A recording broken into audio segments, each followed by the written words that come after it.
Hello mga personas! Natali karon sa Tigbaw kay mga ligaw daw tayo diri sa ilang spring katong na trending nga spring di sa Calatrava. So ato na siyang liguan karon dayon.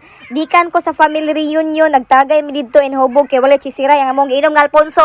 So unsay buhaton kay na overhang man ang inyong iyaan ang mga ligo tag diretso diri sa spring nila. So mo ni ang spring nila guys katong na trending sa Facebook nga na curious jud ko asa ni dapita. So unexpected if wa jud sa plano no makaani jud taning lugar ha. And tag 10 pesos ra ang ilahang entrance doon pod sa highway kay along the highway na dyan siya day. So mo ni siya pwede mo diri kaligo, magdala mog shampoo, magdala mog sabon. Pwede sad kay mo kapanglaba diri o gana mo manglaba. Lantaw go na ng tubig diri, grabe tinawa, bugnaw and limpyo pod kaayo siya. Dili mo mabalaw jud pangita asa ning Tinibgan Falls kay dapli na jud siya highway, di kan highway pa ubos sa jud siya. So pangutana lang mo if nana mo sa Tigbaw, pangitaan lang ninyo asa ang Tinibgan Spring kay dali ra jud siya tultolon.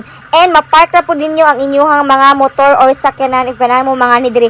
So ani na mo di guys kay nice kay siya and dala nyo mga barkada and mag-enjoy ta diri. Bye.